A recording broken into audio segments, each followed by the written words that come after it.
ሰላም ጤና ይስጥልኝ። የተወደዳችሁ የሰለዳ ሚዲያ አድማጭ ተመልካቾቻችን እንዴት ቆያችሁ? ለዕለቱ መራርጠን ወደ እናንተ ለማድረስ ያዘጋጀናቸው አዳዲስ ትኩስና ወቅታዊ መረጃዎችን ይዘን ቀርበናል። መረጃዎቻችን እየተከታተላችሁ እስከ ፕሮግራማችን ፍጻሜ ከኛ ጋር እንድትቆዩ ከወዲሁ በታላቅ አክብሮት ጋብዛለሁኝ። አንጃው ህወሓት በይፋ ዶክተር ደብረጽዮን ገብረሚካኤል የትግራይ ክልል ፕሬዝዳንት አድርጎ አጸደቀ። የኢፌድሪ ሉዓላዊ ህገ መንግስትን በመጣስ የተመረጠው ህገወጡ ምክር ቤት ዛሬ ሚያዝያ 27 2018 ዓ.ም ባደረገው ስብሰባ በጦርነት ወቅት ተማርካ በምህረት የተለቀቀችው ኪሮስ ሀጎስ የምክር ቤቱ አፈ ጉባኤ አድርጎ በመሾም የዶክተር ደብረጽዮን ገብረሚካኤል የክልሉ ፕሬዝዳንትነትን በዛሬው ዕለት አጽድቋል። እንደ ህገወጡ ምክር ቤት ገለጻ ከሆነ ምክር ቤቱ እስከሚቀጥለው ምርጫ ድረስ ስራውን እንዲቀጥልና የክልሉ መሪ እንዲመርጥም ወስኗል።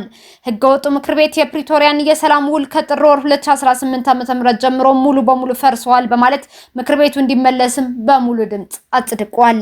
ይህ በእንዲህ እንዳለ የኢትዮጵያ አየር ኃይል ንብረት የሆነችው ሱ-27 ፋይተር ጄት በመቀሌ ሰማይ ላይ በዛሬው ዕለት ሚያዝያ 27 2018 ዓ.ም መታየቷ ከስፍራው የደረሰን መረጃ ያሳያል። የኢትዮጵያ አየር ኃይል በቅርቡ የታጠቀው ዘመናዊ አምስተኛ ትውልድ 5 ጄኔሬሽን የጦር መሳሪያዎች አካል የሆነችው ሱ-27 ፋይተር ጄት በዛሬው ዕለት በትግራይ ክልል የውጊያ ልምምድ ስታደርግ መዋሏ ተገልጿል። በዚህች የኢትዮጵያ መከላከያ ሰራዊት ንብረት የሆነችው የጄቷ እንቅስቃሴ አንጃው የህወሓት ቡድን ከፍተኛ ስጋት ውስጥ መግባቱም እየተነገረ ይገኛል።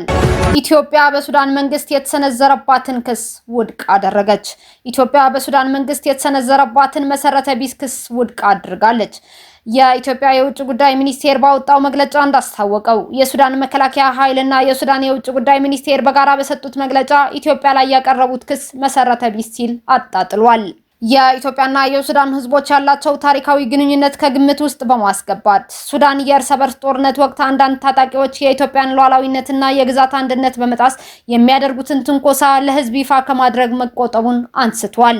የሱዳን ጦር የህወሓት ቅጥረኛ ወታደሮችን በእርስ በርስ ጦርነት ውስጥ ማሳተፉንና ለዚህም ቅጥረኛ ወታደሮች የጦር መሳሪያና የገንዘብ ድጋፍ በማድረግ በምዕራብ ኢትዮጵያ ትንኮሳ እንዲፈጽሙ ማድረጉን ጠቅሷል።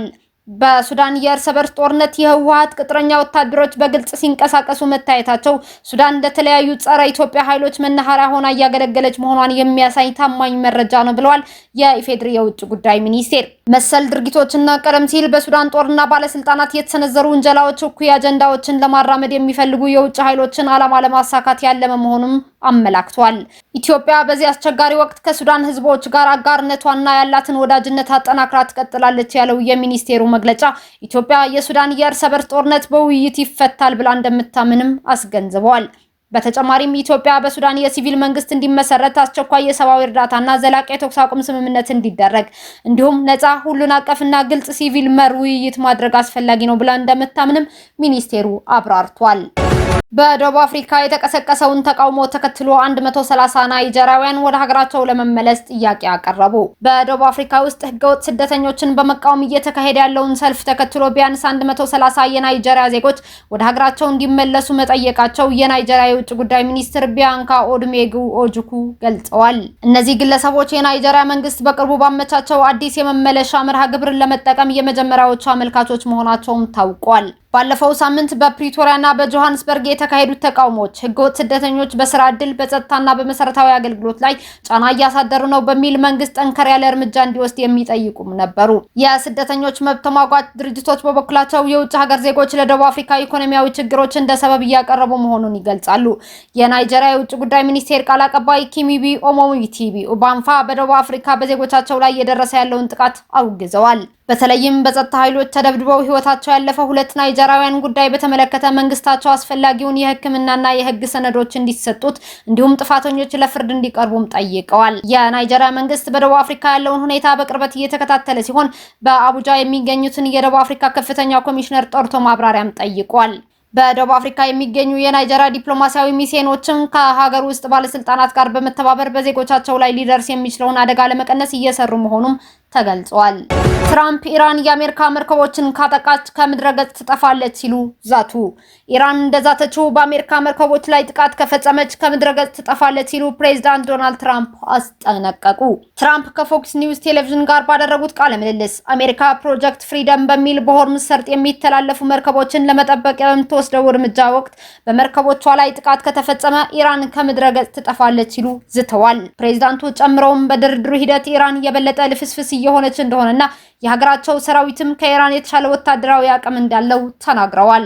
ይህ የትራምፕ ቃለ ምልልስ የተሰማው የአሜሪካ ኃይሎች የሆርሙዝ ሰርጥን ለማስከፈት እየወሰዱት ባለው እርምጃ 7 የኢራን ትንንሽ ጀልባዎችን መምታታቸውን በማህበራዊ ሚዲያ ገጻቸው ካስታወቁ በኋላ ነው። በተጨማሪም አሜሪካ የኢራንን ድሮኖችና ሚሳኤሎችን መታ መጣሏንም አስታውቃለች። ፕሬዝዳንት ትራምፕ በጦርነት ምክንያት በሆርሙዝ ሰርጥ መተላለፍ ላልቻሉት የንግድ መርከቦቻቸው መንገድ እንዲያስከፍቱ በዓለም ዙሪያ ካሉ ሀገራት ቀረበልኝ ባሉት ጥያቄ መሰረት ፕሮጀክት ፍሪደም የተባለ ዘመቻ ከሰኞ ጀምሮ እያካሄዱም ይገኛሉ። በዚህም የአሜሪካ ኃይሎች የመርከቦቹን ደህንነት ለመጠበቅ ሆርሙዝ ላይ በመሰማራት ጥቃት እንዳይደርስባቸው ጥበቃ እንደሚያደርጉ ተገልጿል። ነገር ግን ኢራን ይህንን የአሜሪካ እርምጃ በመቃወም የአሜሪካ ባህር ኃይል መርከቦችን እንደምትመታ እየተዛተችም ትገኛለች። በሌላ በኩል የሊባኖስ ተኩስ አቁም ከተጀመረ ወዲህ ከፍተኛ ሞት ከታየባቸው ቀናት አንዱ በሆነ በተመዘገበው በትናንትናው ዕለት እስራኤል በፈጸመችው ጥቃት 17 ሰዎች መገደላቸው የሀገሪቱ ጤና ሚኒስቴር አስታውቋል።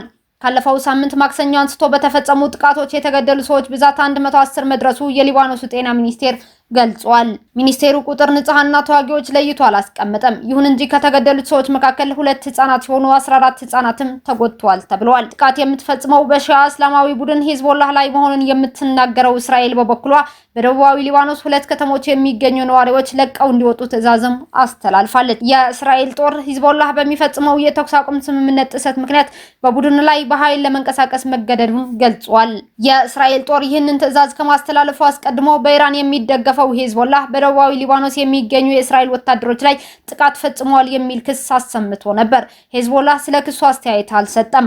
ባለፈው አንድ ሳምንት ውስጥ 17 ወታደሮች እንደተገደሉባት የምትናገረው እስራኤል ሂዝቦላህ በመቶዎች የሚቆጠሩ ራኬቶችና ድሮኖች እንዳስወነጨፈ በመጥቀስም ትከሳለች። ሂዝቦላህ እስራኤልና ሊባኖስ የደረሱበት የተኩስ አቁም ስምምነት ፈራሚ አካል አይደለም። እስራኤል ለስምምነቱ የምትገዛ ከሆነ ግን ተኩስ አቁሙን እንደሚቀበል ጠቁሞ ነበር። የእስራኤል ጦር በስምምነቱ መሰረት የታቀዱ አይቀሬ ወይም ቀጣይ ጥቃቶችን መፈጸም እንደተፈቀደለትም ይናገራል። የሊባኖስ ባለስልጣናት ስምምነቱ በዚህ መልኩ መተርጎምን የሚቃወሙ ሲሆን እስራኤል በተደጋጋሚ የተኩስ አቁም ጥሳለች የሚል ክስም እያቀረቡ ይገኛሉ። ዘገባው የቢቢሲ ነው። እስካሁን አብራችሁን ከኛ ጋር ስለነበራችሁ እያመሰገንኩኝ በሌሎች መረጃዎች እስክንመለስ እንደተለመደው የሶለዳ ሚዲያ ቤተሰብ በመሆን ላይክ፣ ሼር፣ ሰብስክራይብ ማድረጋችሁን አትርሱ። አዳዲስ ትኩስና ወቅታዊ መረጃዎቻችን በቶሎ እንዲደርሷችሁ የደወል ምልክቷን ይጫኑ። ስኬት፣ ድልና ሰላም ለኢትዮጵያውያን። ሶለዳ ሚዲያ